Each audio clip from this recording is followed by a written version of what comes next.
도시재생 뉴딜 사업이 본격화되려면 6월까지 활성화 계획을 승인받아야 합니다.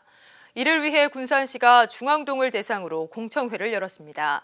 지역 주민과 전문가들은 실질적인 효과 창출을 위해 현장에 맞는 세부 계획 수립이 필요하다고 입을 모았습니다. 최정호 기자가 공청회에 왔습니다. 군산 공설시장 여성교육장을 가득 메운 300여 명의 주민들. 바로 도시재생 뉴딜 사업에 대한 기대감이 높기 때문입니다. 군산 중앙동은 지난해 정부로부터 중심 시가 지형에 선정된 곳입니다. 때문에 본격적인 사업 추진을 위해서는 오는 6월까지 활성화 계획을 국토교통부로부터 승인을 받아야 합니다. 주민 참여를 끌어내기 위한 의견 수렴은 필수적입니다.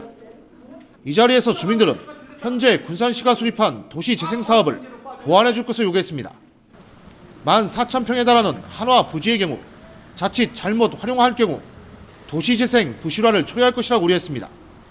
특히 중앙동 활성화를 위해서는 토착 먹거리 등을 육성해야 한다고 요구했습니다. 구시장 외에는 그 전라북도에서 제일 유명한 약국들이 몇 개 있고요.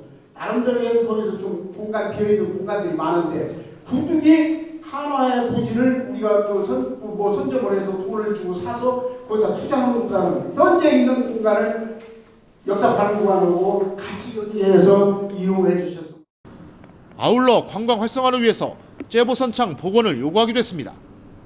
도시재생의 구심점 역할을 할 째보선창이지만 흔적만 있을 뿐이기 때문입니다.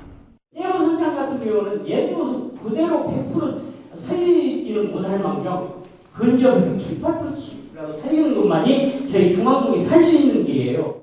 우리는 매일같이 보니까 그걸 못 느끼지만은 관광객들은 보면은 여기 군산에 한국시라는 걸 전혀 못 느끼고 갑니다.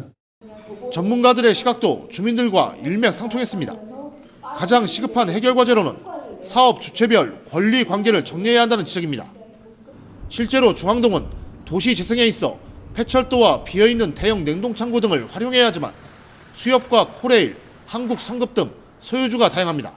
그래서 사업을 추진을 하기 위해서는 우선적으로 이런 주체들과 협력관계를 구축을 하고 지속적으로 협의 조정해서 일단 사업을 하려고 하는 주체의 권리관계를 빠른 시일 내에 조정하는 것이 필요하다고 볼 수 있습니다.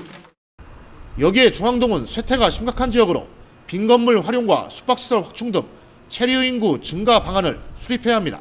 요즘에 도시재생에서 전 세계적으로 가장 핫하다고 하는 가장 많이 성공하는 게 그런 층고가 높고 대규모 공간 이런 저기에서 기둥들이 없이 크게 넓게 있는 공간들을 활용하는 게 요즘에 가장 큰 추세라서 특히 도시재생 성공 열쇠는 주민들의 사업 의지가 중요하다며 군산시가 주민 역량 강화에 적극 나서야 한다고 주문했습니다. 6월까지 우리 지역 주민들께서 적극적으로 아이디어를 참여시켜주고 직접 표현들을 하셔가지고 그런 내용들을 담아서 6월달까지 승인을 받는 과정 속에 녹아들어 가야 된다고 생각하고 있습니다. 거주 인구와 사업체가 크게 감소한 데다 20년 이상 노후된 건물이 90% 이상을 차지하는 군산 중앙동. 도시재생 뉴딜 사업이라는 마중물이 지역 활성화라는 열매로 맺히기까지는 넘어야 할 산이 많아 보입니다. KCN 뉴스 최정호입니다.